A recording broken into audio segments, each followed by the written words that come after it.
저를 한번 따라 하시는데요, 옆에 사람 보면서 이렇게 한번 따라해 주십시오. 세상이 아름다운 것은 바로 당신이 아름답기 때문입니다. 한 번 더 따라 하십니다. 당신이 아름다운 것은 바로 제가 아름답기 때문입니다.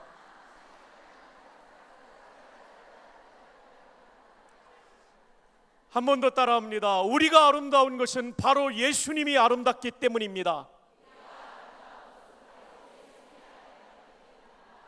마지막으로 따라합니다. 예수님 때문에 세상을 아름답게 만듭시다. 아멘. 정말 감사합니다. 할렐루야. 하나님께 영광 올려드립니다. 이 시편 23편은 정말 유명한 시편이죠. 그래서 이 시편이 지방 사투리로 번역되어 있습니다.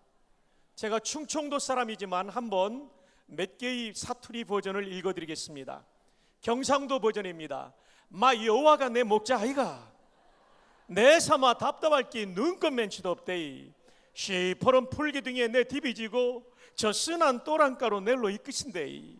내 죽을 뻔한 골짜고 디기 껌껌한 데서도 가안띠가 부어 댕길 수 있으면 그 백이 참말로 여겨나이라. 주의 몽디와 짝대기가 낼로 지키시고 내 라이벌 죽일로 문디자스가 앞에서 낼로 팔팔 키워주시네. 내 인생이 억수로 복잡했겠어도 그분이 맨날 지켜줄 테니까 내 삼아 어쩌든지 그 옆에 딱 붙어가 때리치기도 안 떠날란다. 평안도 버전입니다. 야 여호와가 내 목자인데 뭐이가 부족하가. 거저 시퍼런 풀밭에 가라디란나 목마르면 거저 물가로 데려가디란나. 야 이 뭐이가 부족하간. 내 이 영혼 소생시켜주디 거저 똑바로 살라 하시디 긴대건 자기 이름 때문에 그러시는 거래도만. 음침한 골짜기 가반 옛날엔 거의 무서워 들었는데 거 이젠 하나도 안 무서워야. 주님의 지팡이랑 막대기 거의로 지켜주디 않니? 거저 너 안심이야. 그럼. 전라도 버전입니다. 아따 여호와가 시방 나의 목자신디 나가 부정함이 있겠냐. 그분이 나를 저 푸르푸른 초장으로 뉘어불고 내 삐친 다리 쪼까 씌어불게 하려고 물가스로 인대보내 어쩌을까 찡해보네. 나가 산골한가 끔찍한 곳에 있어도 겁나 불지 않는 것은 주의 멍댕이랑 짝대기가 쪼까만한 일에도 나를 지켜준다 이거요. 아따 주께서 저 싸가지 없는 놈들 앞에서 내게 밥상을 챙겨주시고 내 대급박에 지름칠해 주신 깨로 참말로 나가 기뻐 불구마이.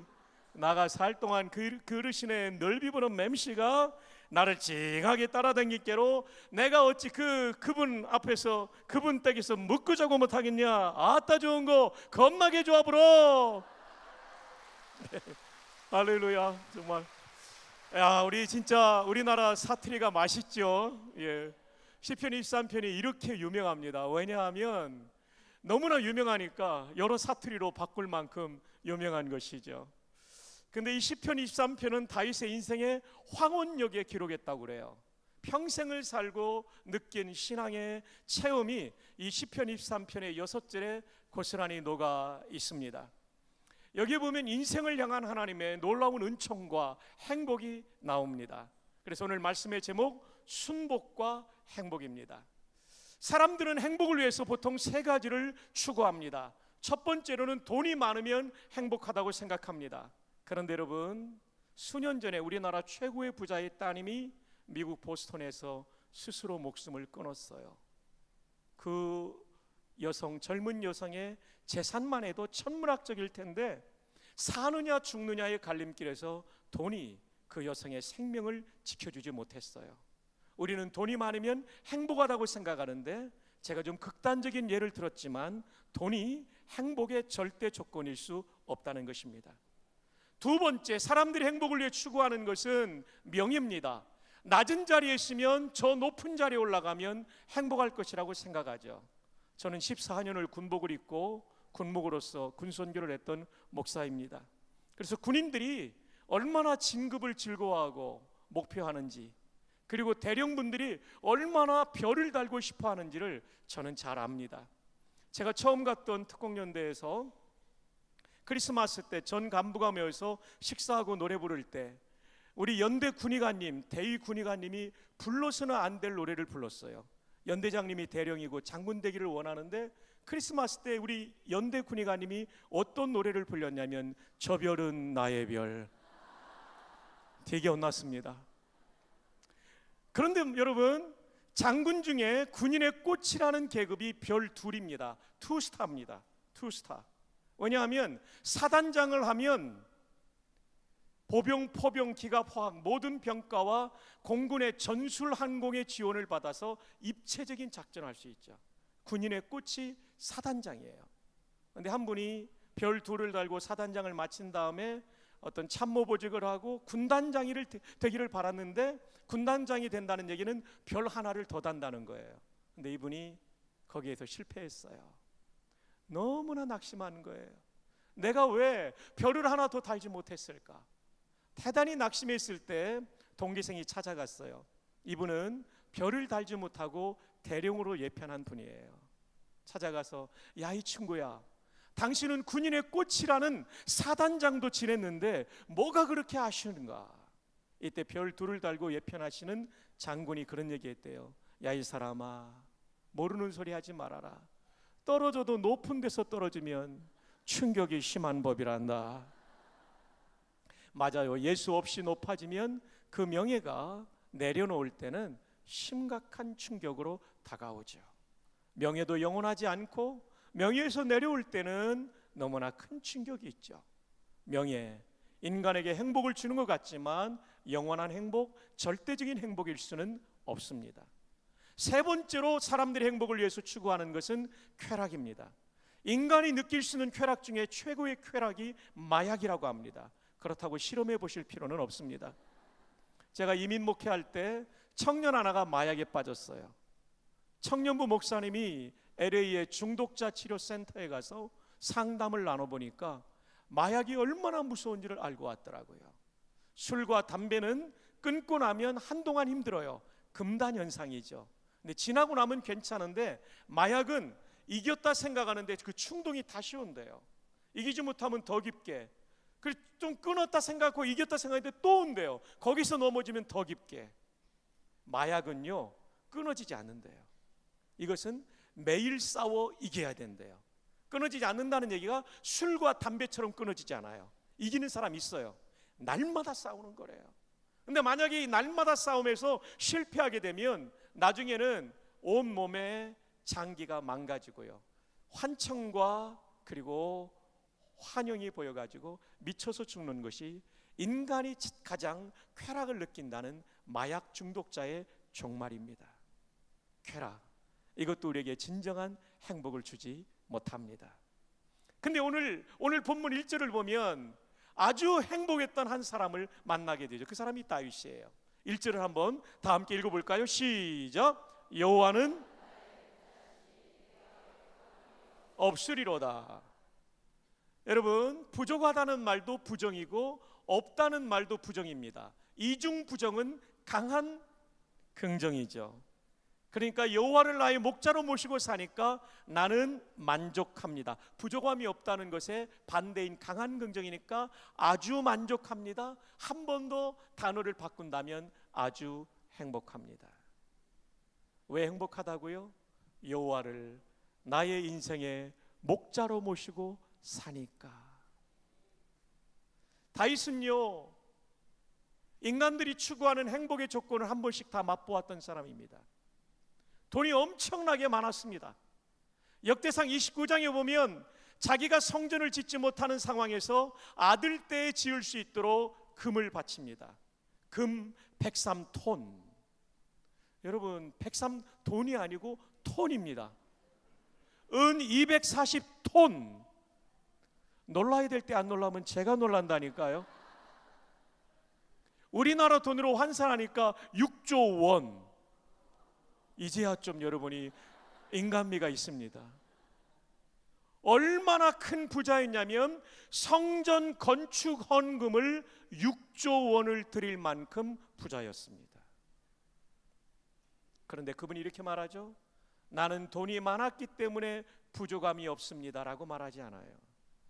여호와는 나의 목자시니 내게 부족함이 없으리로다. 하나님이에요, 하나님. 두 번째, 다윗은 명예를 가져보았습니다. 여러분이 사무엘하, 사무엘상 수많은 전쟁터에서 승리한 전쟁 영웅 다윗을 만날 수 있을 것입니다. 그는 엄청난 명예를 가졌죠. 그러나 내가 명예를 가졌기 때문에 부족함이 없습니다라고 말하지 않죠. 여호와는 나의 목자시니 내게 부족함이 없으리로다. 그는 왕으로 40년 재위하면서 좋은 것들을 많이 먹고 많은 것을 쾌락을 누려보았을 거예요. 그러나 다윗이 말합니다. 내가 쾌락을 누렸기 때문에 부족함이 없습니다가 아니라 여호와는 나의 목자시니 내게 부족함이 없으리로다. 왜 그럴까요?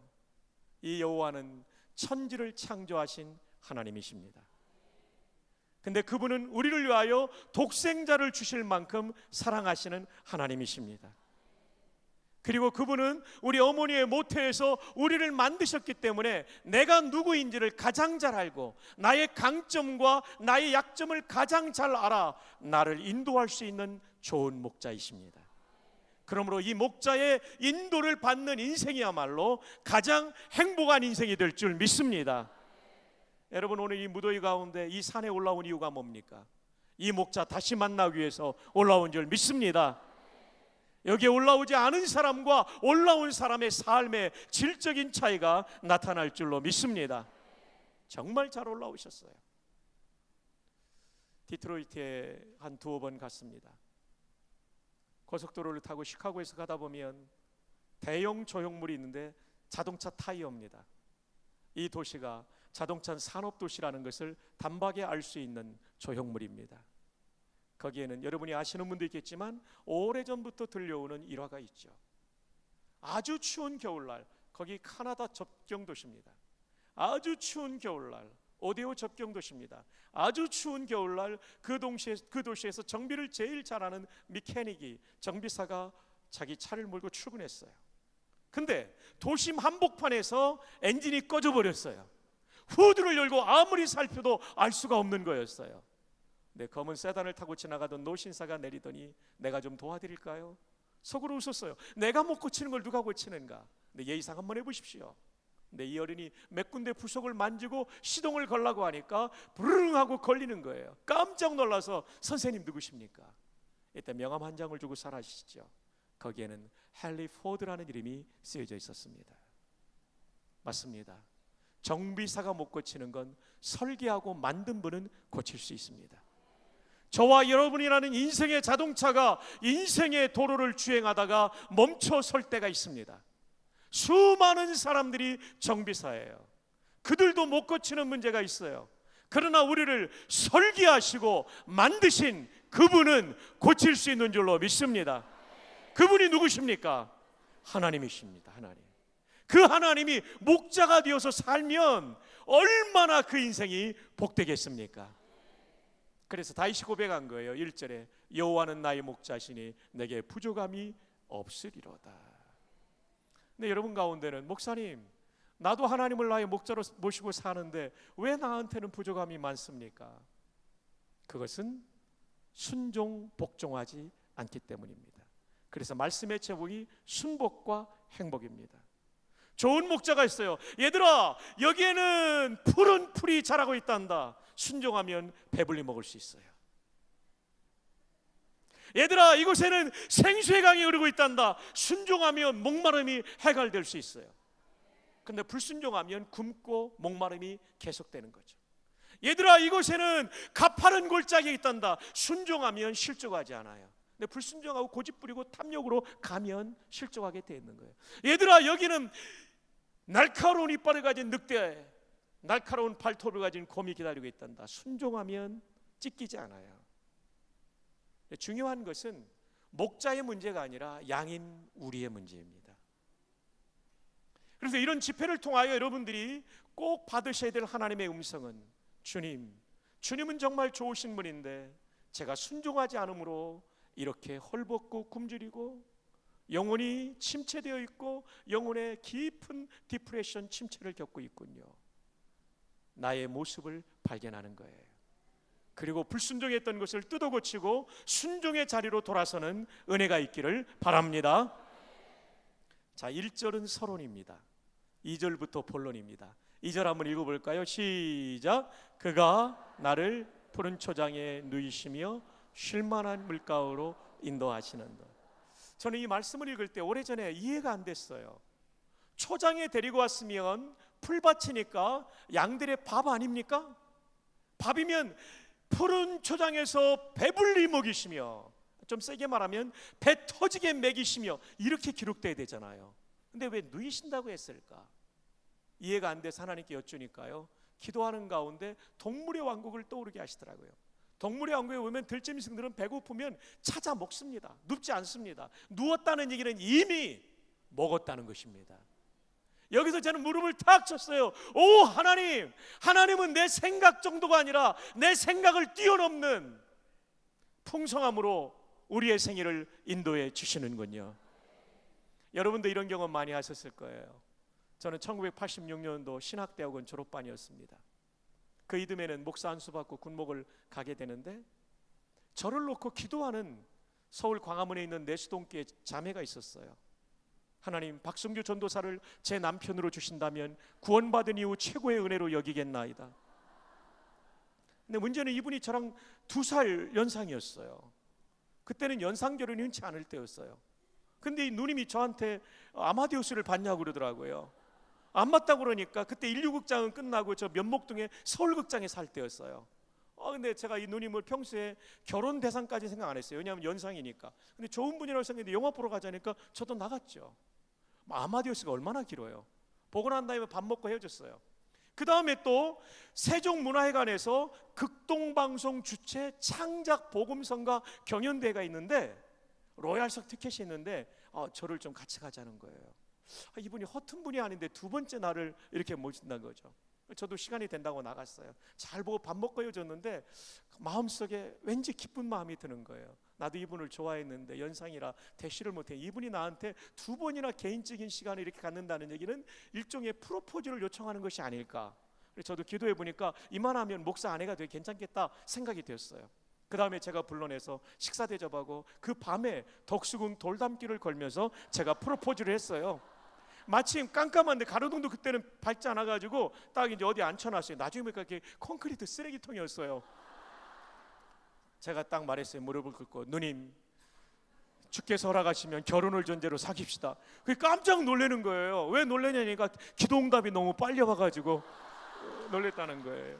그래서 저희들의 교제가 시작이 되었습니다. 교회가 강북이니까 석촌호수, 왜냐하면 제 아내가 그때는 저 명일동에 살았거든요. 그래가지고 석촌호수에 주로 만나고, 저는 저 흑석동에서 공동생활할 때는 돌아가고 그랬었어요. 그래서 교제를 하니까 너무 좋은 거예요. 이분이다라는 확신이 들어서 이제 8월 1일 날 양가 부모님이 만나셨어요. 저희 장인 장모님은 고흥에서 학교 선생님 하셨고, 저희 어머님은 대전에 계신데 올라오셔서 만났어요. 승낙을 받았어요.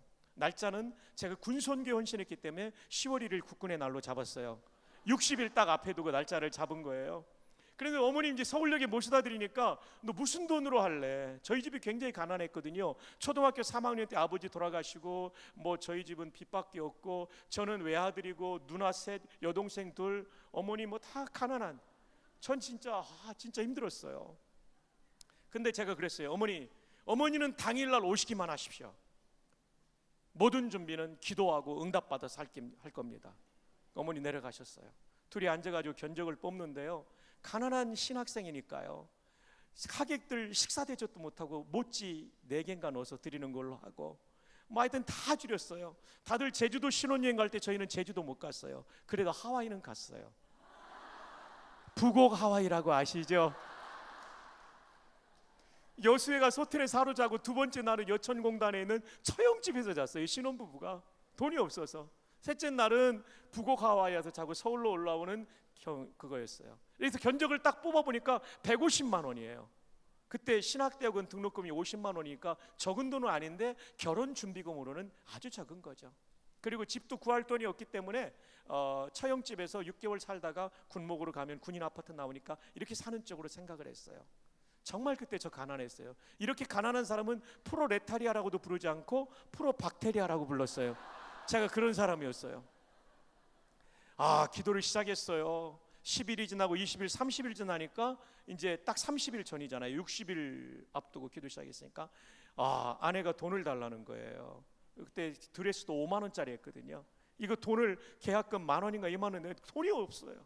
근데 그날 새벽에는 정말 하나님 좀 봐달라고 평생 잊지 않겠다고 기도했는데요. 오후에 서울대 나오고 카이스트 대학원 다니는 형제가 찾아왔어요. 그리고 봉투를 내미는 거예요.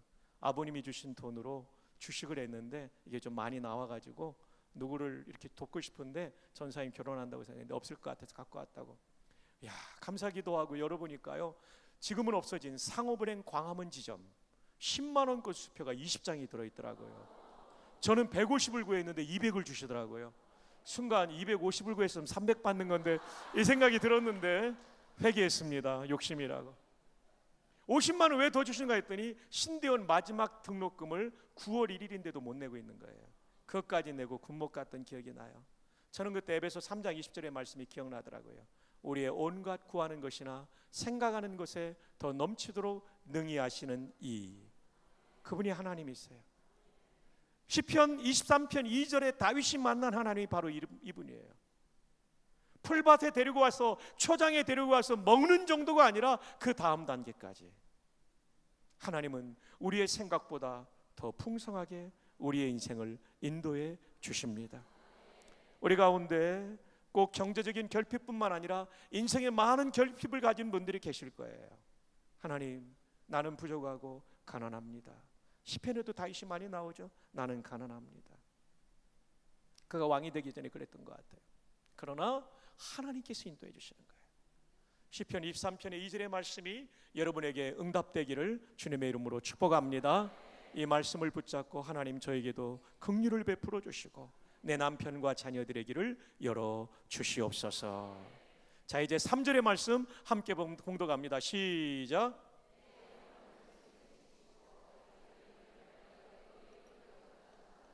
자기 이름을 위하여 의의 길로. 하나님이 주시는 복은 우상의 복과 달라요. 불의에도 우상에게만 잘하면 주는 그런 복이 아니고요. 하나님은 우리가 정의로운 하나님의 백성이 되기를 바랍니다.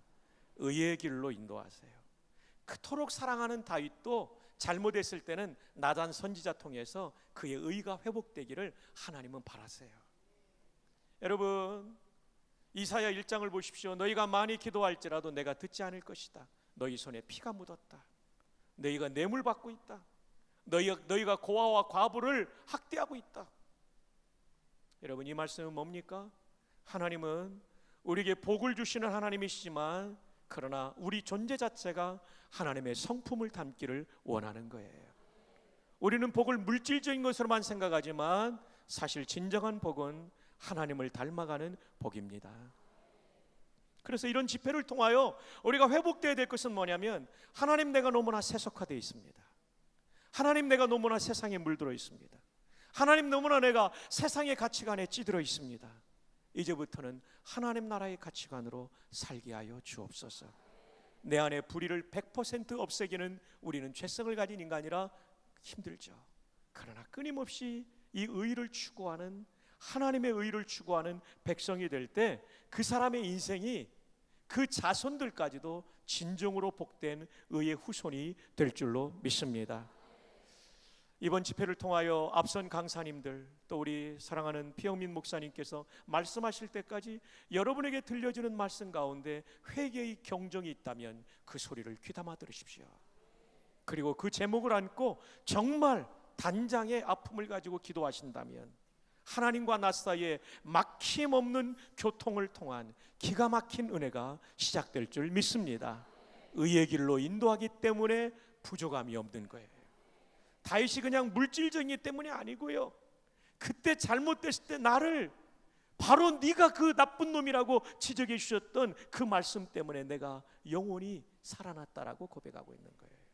자, 이제 4절로 넘어갑니다. 다 함께요. 시작. 내가 사망의 음침한 골짜기로 다닐지라도 해를 두려워하지 않을 것은 주께서 나와 함께 하심이라.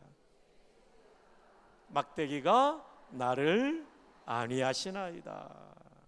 내가 사망의 음침한 골짜기로 다닐지라도. 시편이니까 이게 시적인 수사학적 표현쯤으로 오해하시면 안 됩니다. 다윗은 실제로 사망의 음침한 골짜기를 걸어갔던 인생이었습니다. 그는 골리앗과의 전투에 나갈 때 적장은 3m였고요 다윗은 17세 안팎의 청소년이었습니다. 적장은 백전노장이었고 이 사람은 아직 군에 징집되지도 않은 그런 청소년 애숭이였습니다. 그가 나아갈 때 하나님을 의지하고 나아가지만 한편에 그 엘라 골짜기를 걸어갈 때 그것은 사망의 음침한 골짜기였다는 거죠. 전쟁에 승리하고 돌아오니까 사울왕이 질투심을 발동해서 다윗을 죽이려고 창을 던진 것만 2번입니다.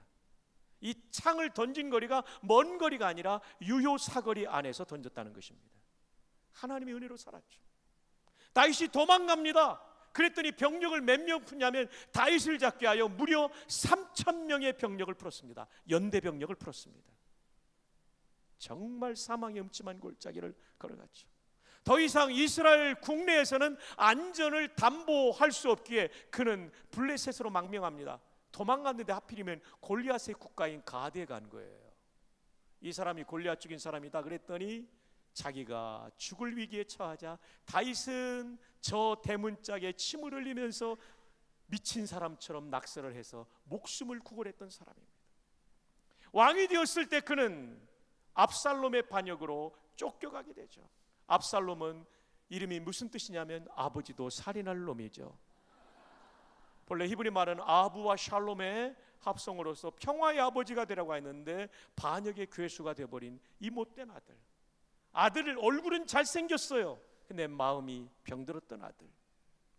얼마나 위협적이었냐면 한밤중에 맨발로 성을 빠져나와 기드론 시내를 지나 감난선을 넘어 죄를 뿌리며 울며 피난길에 올라야 했던 서글픈 인생이었던 다윗. 그는 정말 사망의 음침한 골짜기를 걸어갔죠. 시므이가 저주하죠. 돌아오는 길에 세바의 반역이 있었죠. 압살롬 군을 진압하고 오는 길에. 그 다음에 인생의 황혼역에 그렇게 위협적이진 않았지만 압살롬 아래에 있었던 동생 아도니아의 반역이 있었죠. 그의 평생의 쿠데타가 3번 일어났어요. 사망의 음침한 골짜기를 걸어갔던 인생입니다. 근데 그분이 뭐라고 말합니까? 내가 사망의 음침한 골짜기로 걸어갈지라도 해를 두려워하지 않을 것은, 그 다음 무슨 말이 나와요? 주께서 나와 함께 하심이라. 어려움 당하면 친구도 떠나고요, 동업자도 떠나요. 욥 같은 경우는 아내도 떠났어요. 근데 하나님은 떠나지 않습니다. 여기 혼자 되신 부인들, 하나님은 여러분 곁을 떠나지 않으셨어요. 남편은 여러분을 떠나 천국에 와 있을지라도 하나님은 여러분 곁에 계세요. 그렇다면 하나님이 왜 이렇게 우리를 떠나지 않으실까? 그 이유는 하나님 보실 때 우리가 소중한 존재이기 때문에 그렇습니다. 제가 창세기 1장을 읽다가 질문이 생기더라고요. 하나님, 인간이 만물의 영장이라고 하는데 만물의 영장이면 1번으로 만들어야지 왜 꼴찌로 만듭니까? 6째 날 짐승 만들고 인간입니다. 그랬더니 하나님이 응답을 바로 주시더라고요. 야 이놈아, 너 첫째 날 만들었으면 힘들었을 텐데.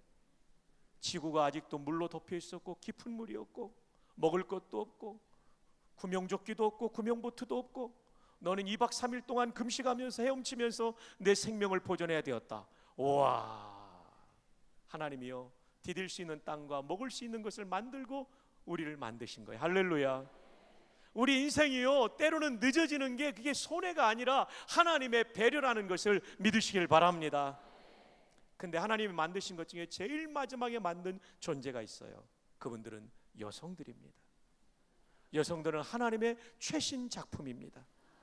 그래서 여성들은 남자가 죽었다 깨어나다 할 수 없는 것을 합니다. 아기를 가지고 아기를 낳을 수 있어요.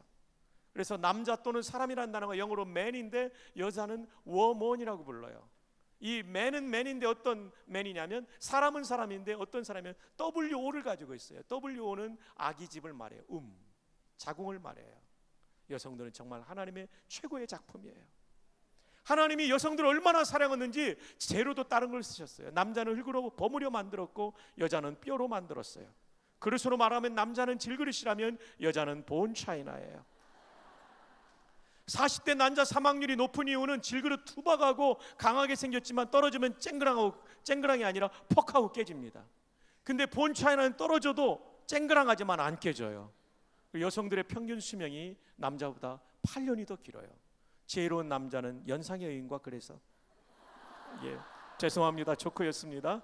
옆에 있는 우리 여성들을 축복합시다. 그대는 본 차이나입니다. 와, 본 차이나입니다. 그런데 여기 흰머리 소녀들 있죠? 흰머리 소녀들은 염색한 분들을 포함해서 진짜 비싼 분들이에요. 2조 백자, 고려 청자, 오래될수록 비싸잖아요. 이분들은 본 차이나인데 우리는 골동품이라고 해서 느낌이 안 좋지만 영어로는 앤틱이라고 그러죠. 앤틱. 자, 이 흰머리 소녀들에게 그대는 앤틱입니다라고 한번 축복합시다. 시작.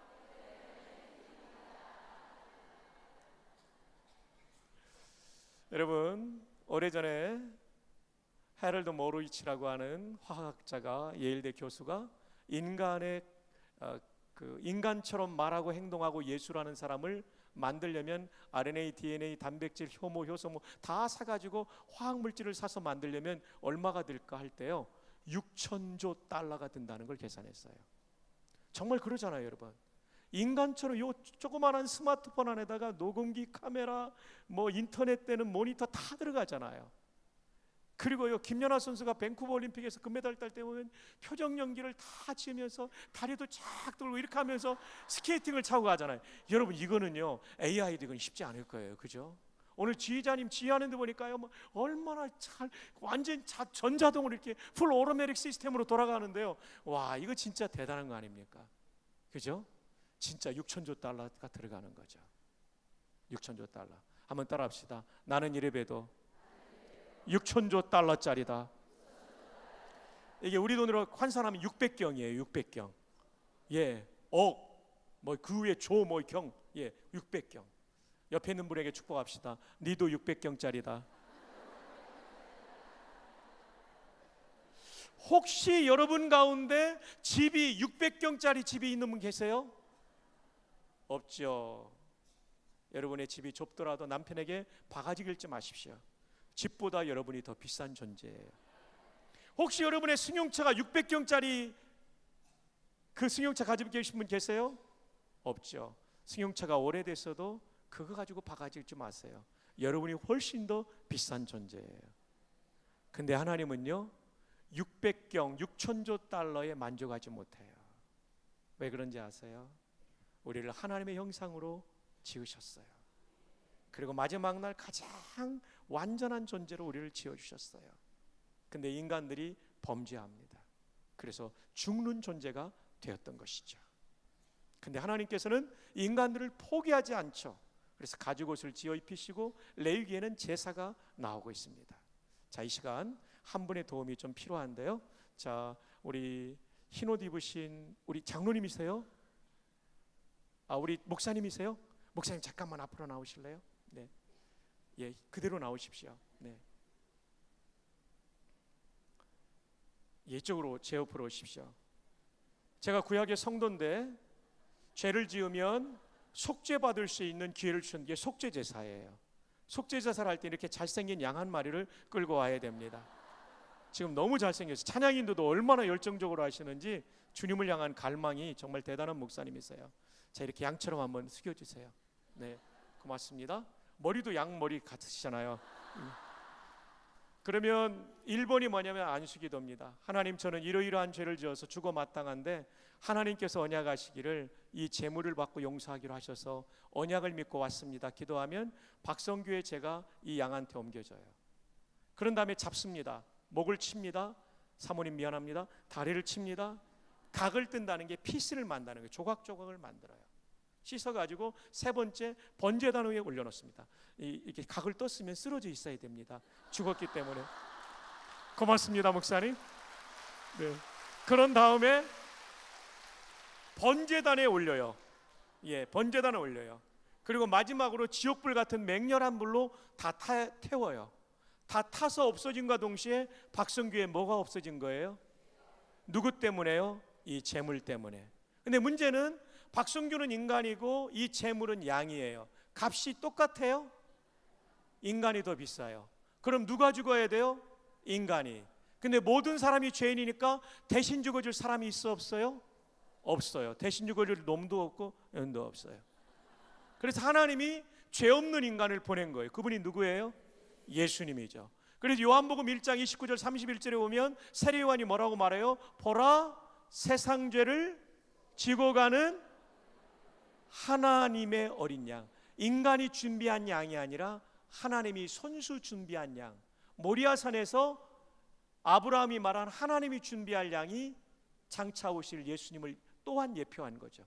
그때 잡힌 양도 양이지만, 그렇죠. 그리고 그분이 아직 일어나면 안 돼요. 십자가에서 죽으시죠. 어린 양이. 왜 번제단에서 죽이지 않고 십자가에 죽일까요? 십자가가 더 고통스러우니까. 우리 죄값을 치르기에 이 땅에서 가장 완벽한, 그래서 키케로라는 정치가는, 철학자는 십자가라는 말을 로마인들의 말에서 빼버리라 이렇게 할 정도로 참혹한 거예요. 거기가 바로 번제단하고 똑같아요. 이게 히브리서 내용이죠. 그래서 그분의 죽음을 통해 우리 죄가 속죄받은 줄로 믿습니다. 목사님 이제 일어나 주세요. 고맙습니다. 큰 도움 됐습니다. 감사합니다. 네. 목사님 정말 앞으로 지금도 잘하시지만 목회 잘하실 것 같아요. 너무 훌륭하세요. 자, 이걸 통해서 우리의 가치를 알게 되는 거죠. 그래서 사도행전 20장 28절에 하나님이 내 피로 산 교회를 너희에게 치게 했다고 에베소 장로들이 말하잖아요. 교회가 뭐냐면 건물이 아니라 성도인데 예수님 피로 산 거예요. 제2위 하나님이신 성자 하나님의 피로 산 거예요. 그러니까 여러분과 저의 가치가 6천조 달러 고작 그거밖에 안 되는 게 아니라는 거죠. 무슨 말이야, 무한대야. 6천조 달러가 크지만 그거 아니라는 거예요. 하나님은요, 여러분이 얼마나 비싼지 몰라요. 여러분은 예수님의 생명만큼이나 값비싼 존재입니다. 그래서 시편 16편 3절에 땅에 있는 성도들은 존귀한 자들이니 나의 모든 즐거움이 그들에게 있도다. 따라합시다. 나는 존귀하다. 옆에 사람에게 니도 존귀하다. 네. 한 번 더 합시다. 나는 비싸다. 니도 엄청 비싸다. 한 번만 더 옆에 분에게 축복합시다. 죽지 마. 네. 여러분 가운데는 정말 인생이 힘들어서 막다른 골목에 죽고 싶은 마음 가진 분들이 있을 거예요. 목사이지만 제 후배 가운데 한 사람이 지극한 어려움을 겪으니까 자살하는 사람들의 심정을 이해하겠다고 그러더라고요. 얼마나 그분이 고통스러운 걸 경험했는지 몰라요. 이 자리에 왜 없겠어요? 인생의 막다른 골목에 여기 올라온 분들이 있을 거예요. 죽지 마십시오. 하나님이 여러분을 정말 사랑하십니다. 독생자를 주실 만큼 여러분의 가치는 예수님 생명가치예요. 사망의 음침한 골짜기에서 다윗으로 안 떠났던 것은 다윗이 비싼 존재니까 잊어버릴 수 없는 존재예요. 세상에 하물며 제가 인관할 때 참모총장상 받아가지고 시계가 있었거든요. 부산에 근무할 때 목욕탕에 시계를 놓고 왔어요. 민간 목욕탕에 갔다가 전화해보니까 문을 닫았더라고요. 새벽기도 마치고 제가 목욕탕에 갔을까요, 안 갔을까요? 가죠. 가서 찾아왔어요. 그 몇 달 수고해서 받은 시계도 포기할 수 없는데 하나님께서 아들의 피값으로 구원한 여러분을 포기하시겠습니까? 아닙니다. 정말 여러분의 인생을 끝까지 인도해 주실 거예요. 사망의 음침한 골짜기에서도 주님이 우리와 함께 하세요. 네, 그걸 여러분 꼭 잊지 마십시오. 한번 따라해 볼까요? 내 인생의 최고의 순간은 아직 오지 않았다. 미국에서 식사하면 그 집주인, 여주인이 그러죠. 식사를 진행하다가 Save your fork. 포크 내려놓지 마세요. 잡고 계세요. The best is yet to come. 가장 좋은 메뉴 아직 안 나왔어요. 예. 여러분의 인생 인생의 생명의 포크를 내려놓지 마세요. 여러분의 인생에 가장 좋은 메뉴는 아직 안 나왔습니다. 여러분 개인이나 자녀들을 향해서 뭔가 하나님이 이루실 거예요. 그분에게 순복한다면, 그분을 의지한다면, 그분께 갈망한다면, 그분을 엎드려 붙잡는다면 주님께서 여러분 놀라운 은혜를 주실 거예요. 저는 이 4절 말씀이 얼마나 힘이 됐는지 몰라요. 저도 가난하고 힘들고 대학 4학년 때는 빚쟁이가 쫓아와가지고 빚 갚으라고 하고 서명 받아가고 군목 제대할 때 14년 동안 다 갚았어요. 정말 힘든 순간 많았어요. 와, 제 인생에 미래가 안 보일 때가 많았어요. 근데 한 가지는 제가 기억했어요. 하나님 좋은 분이신데 내가 알지 못하지만 내가 아는 길을 인도해 주시지. 저는 평생 군목을 있으려고 했어요. 근데 대위에서 소령 떨어졌어요. 제가 군에 있을 때 우등상만 3개 받았는데 안 되더라고요. 안 되더라고요. 하나님 막으시니까. 제대할 때 너무 힘들었어요. 근데 결국은 미국 가게 하시고 거기서 공부도 하고 목회도 배우고 지금 와서 이렇게 사는 걸 보면 그 당시에는 하나님께서 노 거절하신 줄 알았는데 그것은 또 다른 예수로 저의 생애를 인도하는 과정이었더라고요. Save your fork. 포크 내려놓지 마세요. The best is yet to come. 최고 좋은 거 아직 안 왔어요. 그런 의미에서 한 번 더 여러분 옆에 있는 분에게 축복합시다. 죽지 마. 요즘요 너무 쉽게 목숨을 끊어요. 유명 인사들이 목숨을 끊으니까 최진실 씨 그 사망했을 때 그해 다른 해보다 더 많은 사람이 죽었대잖아요. 조성돈 교수의 국민일보 칼럼을 오늘 읽었는데 그게 베르테르 효과라고 그러잖아요. 여러분 그것은 옳지 않습니다. 그분들이 얼마나 힘들었을까 우리가 동정하는 건 공감하는 건 필요할 수 있지만 옳지 않아요. 우리 인생의 최고의 날은 오지 않았어요. 예, 정말 여러분 끝까지 하나님을 기대하십시오. 신앙은 뭐냐면요 하나님을 기대하는 거예요. 내 안에 선한 것 없고 내 안에 무능함이 많고 내 안에 연약함이 많지만 하나님을 기대하다 보면 그분이 내 안에 심어놓은 발견하지 못했던 능력도 나오고 지혜도 나오고 만남의 복도 주시고 할렐루야. 네, 한 번 더 우리 하이파이브 하면서 네 분 이상에게 축복합시다. 당신은 소중한 분입니다. 네, 당신은 소중한 분입니다. 뒤에도 합시다. 저랑 하이파이브 한번 해요. 예, 당신은 소중한 분입니다. 당신은 소중한 분입니다. 뒤에 또 하세요, 여러분들도. 예, 당신은 소중한 분입니다. 당신은 비싼 분입니다. 당신은 비싼 분입니다. 당신은 소중한 분입니다. 예, 당신은 소중한 분입니다. 당신은 비싼 분입니다. 예, 감사합니다. 정말 여러분 비쌉니다. 여러분들끼리도 더 해주세요. 예, 당신은 소중한 분입니다. 예, 이 젊은이들도 올라오셨네요. 이제 보니까 와, 너무 감사합니다. 야, 너무 감사해요. 예, 정말 소중한 거예요. 사망의 음침한 골짜기에서 절대 포기하지 마세요. 하나님 때문에 포기하지 않을 수 있어요. 와, 저는요 군목에서 대위에서 소령 올라갈 때 2번 떨어졌는데 그때가 마지막이었어요. 그때는 소령이 너무 적체가 돼가지고 대위에서 소령을 많이 진급 안 시킬 때 제 인생이 정전된 줄 알았어요. 완전 블랙아웃 된 줄 알았어요. 야, 근데 하나님은요 또 다른 길을 열어놓으시더라고요. 예, 정말 하나님은요 우리하고 달라요. 우리는 푸른 초장에 오면 먹는 걸 생각하잖아요. 하나님은 그 다음 단계 생각하세요. 이 하나님 꼭 신뢰하길 바랍니다. 할렐루야, 할렐루야. 정말 좋으신 분이십니다. 하나님을 신뢰하는 그 밤이 되기를 주님의 이름으로 축복합니다. 자, 이제 우리 한번 5절의 말씀을 함께 읽습니다. 시작. 목전에서 내게 상을 베푸시고 기름을 내 머리에 바르셨어요. 내 잔이 넘치나이다. 이 상을 베푼다는 얘기가 상을 차려준다는 얘기죠. 예, 이 상이 프라이즈나 어워드가 아니라 이것은 테이블입니다. 밥상을 말합니다. 원수의 목전에서 밥 한 술 뜰 수 없는 상황에서 평안을 주시는 거예요. 밥 먹을 평안. 참 희한하죠. 기도하면요 상황이 안 바뀌어도 평안이 밀려와요. 성령께서 역사하시기 때문입니다. 그런 다음에 이기는 거예요. 그러니까 신앙에는 선취적 신앙이라는 게 있어요. 선취계라는 건 뭐냐면 먼저 선자에 취할 치자. 저기 지금 문제가 해결된 건 아닌데 지금 여기 문제 덩어리를 안고 있는데 해결될 것이 믿어져요. 이게 기도의 능력이에요. 빌립보 감옥에서도 감사가 나온다니까요. 찬송이 나온다는가요. 몸은 아직도 감옥에 있고 발은 착고에 매었는데 희한하게 감사가 나와요. 저도 그런 경험 많이 했어요. 정말 하나님 위대하신 분이세요. 상황이 안 바뀌었는데 마음부터 시작되는 거예요. 여러분, 오늘 밤 기도하다가 선취적 믿음을 가지기를 바랍니다. 여러 문제가 많이 있을 거예요. 이게 해결됐다는 마음 하나님 감동을 주세요. 이 은혜가 있기를 바랍니다. 상을 차려주시며, 그 다음에 기름을 바르셨다 또는 부으셨다는 번역이 나오는데, 이게 왜 기름을 양의 머리에 부어주냐면요, 팔레스타인의 목자들이 가장 힘들어하는 게 양의 코에 들어가서 알을 낳아 놓는 코파리 때문이에요. 유충이 들어가면 얼마나 가렵겠어요. 그러니까 막 비비죠, 나무뿌리 돌뿌리에다가. 근데 이게 해결이 안 되면 달려가서 부딪히죠. 그래도 안 되면 더 달려가겠죠. 뇌진탕으로 죽는 양도 있고요. 이게 또 점막을 뚫고 올라가면, 뇌까지 올라가면 치명적인 상처, 그 건강에 위험을 당한대요.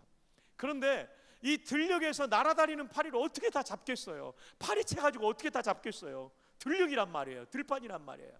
근데 머리에다 기름을 부어놓으면 코 주변, 입 주변에 끈끈한 기름이 묻어 있으면요, 이 파리가 접근하다가 딱딱 붙어버린대요. 그럼 양이요, 긴 혓바닥을 이용해서, 저는 짧아서 안 돼요, 예, 해가지고 이렇게 잡아먹는데요. 그래서 평안을 누린대요. 여러분, 하나님의 인도를 받는 우리 양들에게도 더러운 존재가 공격해요. 악한 영들이요, 음란으로 공격하고요, 미움으로 공격하고, 경쟁심으로 공격하고, 질투로 공격하고, 교만으로 공격하고, 사치로 공격하고, 쾌락으로 공격하고, 하여튼 이런 것들로 우리를 더럽히고 파괴시키려고 해요. 이거는요 뭐가 필요하냐면 기름 부음이 필요해요. 성령의 강력한 기름 부음이 유지되는 성도는요, 분별합니다. 이거 아니야, 물리쳐야 돼, 떠나야 돼. 요셉처럼 떠나는 거예요. 그 이상한 아줌마가 붙잡을 때, 아줌마 괜찮아요, 아줌마 나는 가야 돼요 하고 가는 거예요. 이 성령의 기름 부으심이 중요한 거예요. 감옥에서도 하나님과 동행하니까 성령님이 그 영혼 속에 함께 하시고 분별력을 주시고 이길 능력을 주시는 거예요. 가장 중요한 게 뭡니까? 마태복음 7장 11절에 너희가 악한 자라도 좋은 것으로 자식에게 줄 줄 알거든 하물며 하늘에 계신 너희 아버지께서 구하는 자에게 좋은 것을 주지 않겠느냐. 이것이 누가복음 11장 13절로 가면 구하는 자에게 성령을 주시지 않겠느냐.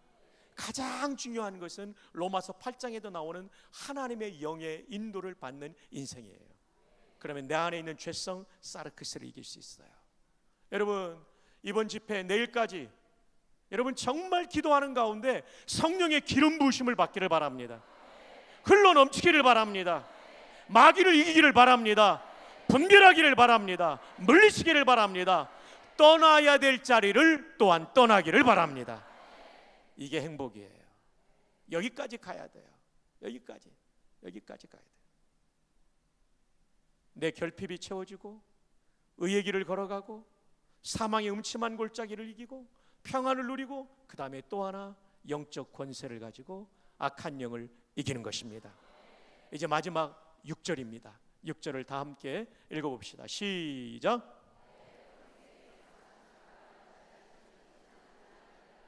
내가 여호와의 집에 영원히 거하리로다. 아멘. 나의 평생에 여호와의 집에 영원히 거하리로다. 네, 반드시 하나님의 선하심과 인자하심이 나를 따르리니 내가 여호와의 집에 영원히 거하리로다. 인생의 마지막 문제는 죽음입니다. 다윗은 인생의 황혼역에서 이 시편을 쓰면서 이제 영원히 거할 수 있는 하나님의 집을 바라보고 있습니다. 여러분, 아무리 부자고 아무리 위기를 이기고 근데 죽음 이후의 문제가 해결되지 않으면 그것이 진짜 행복일 수 있을까요? 없죠. 이병철 회장님도 죽음을 앞두고 죽음 이후의 세계에 대한 궁금함을 가졌죠.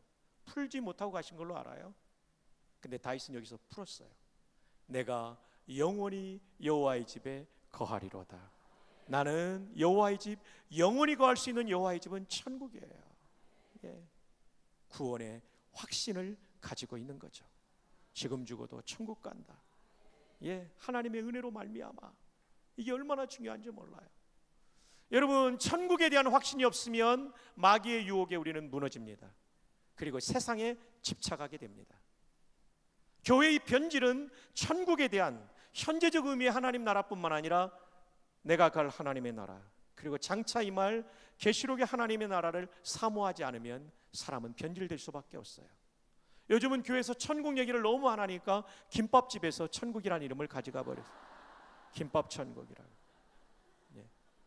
일제강점기 우리는 얼마나 천국을 사모했습니까? 6.25 때 우리는 얼마나 천국을 사모했습니까? 70년대까지 우리는 천국을 얼마나 사모했습니까? 여러분, 천국을 사모할 수 있기를 바랍니다. 어떤 권사님이 성경을 읽는데 성경 문맥을 다 읽지 않고 문장을 읽지 않고 사람 이름만 읽더래요. 그래서 담임 목사님이 권사님 왜 성경을 이렇게 읽어요? 그랬더니 그 권사님 하시는 말씀이, 목사님 나 조금 있으면 천국 가야 되는데 그래도 천국 가서 통성명이라도 하려면 이름이라도 외우고 가야 되잖아요. 얼마나 천국에 대한 소망이 있는 것입니까? 인생은 세 번의 생애가 있습니다. 엄마 뱃속의 생애, 우리가 살고 있는 두 번째 생애, 영원한 생애. 엄마 뱃속 이 생애는 다 준비하는 것입니다. 엄마 뱃속에서 잘 준비되면 나올 때 따뜻한 엄마의 품을 떠나 어디로 갈까 걱정하지만 더 밝고 찬란한 두 번째 생애가 시작돼요. 그러나 잘 준비되지 못하면 유산되어서 이 밝고 찬란한 생애를 경험하지 못해요. 두 번째 생애도 준비하는 것입니다. 예수님 구주로 믿고 하나님의 자녀로 태어나면 더 밝고 찬란한 천국에서 눈을 뜰 줄로 믿습니다. 그러나 영적으로 유산되고 하나님 자녀가 안 되면 밝고 찬란한 천국을 경험하지 못하는 거예요. 여러분, 예수님 구주로 믿으셨습니까? 천국에서 눈을 뜰 줄 믿습니다. 자, 여러분 옆에 있는 분 축복합시다. 예수님을 구주로 믿었다면 그대는 지금 죽어도 천국에서 눈을 뜰 것입니다. 아멘입니까? 또 어떤 분은 그래요. 열심히 가르쳐놔도 권사님 지금 죽으면 천국 가요. 그런가? 죽어봐야 알죠. 참 미치고 환장하는 일입니다.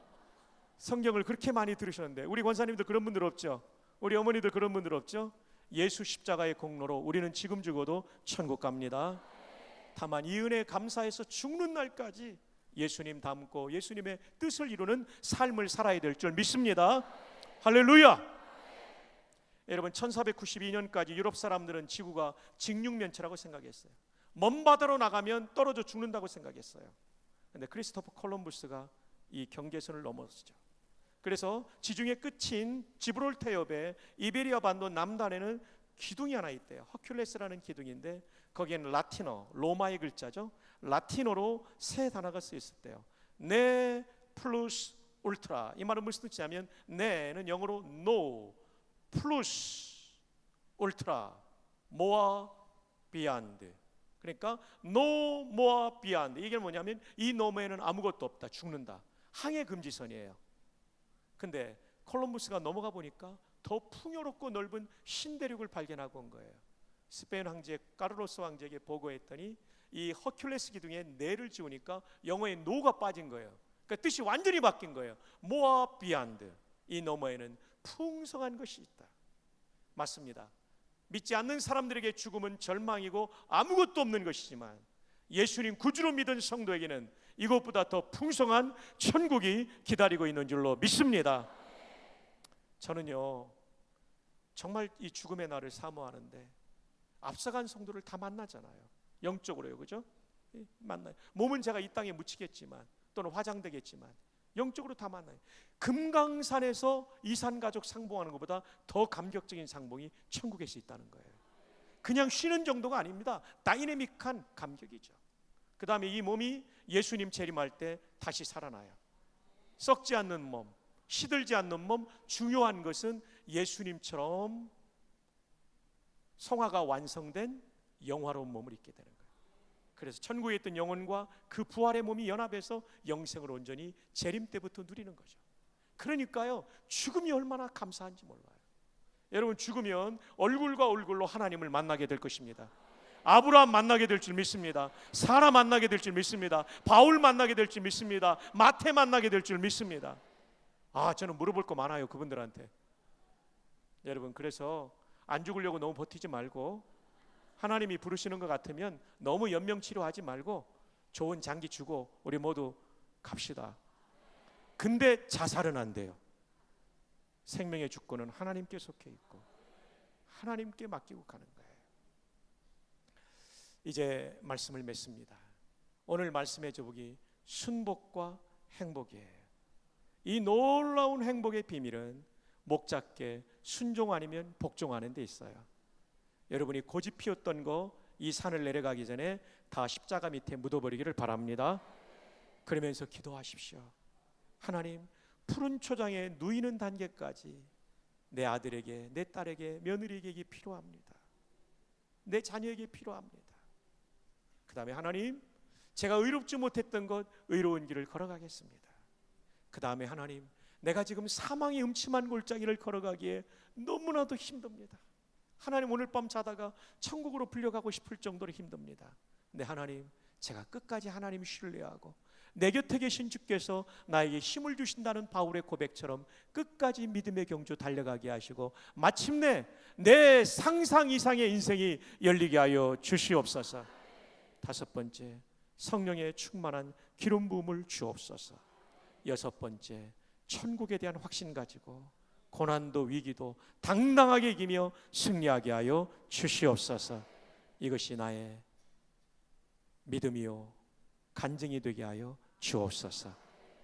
그러시기를 주님의 이름으로 축복합니다.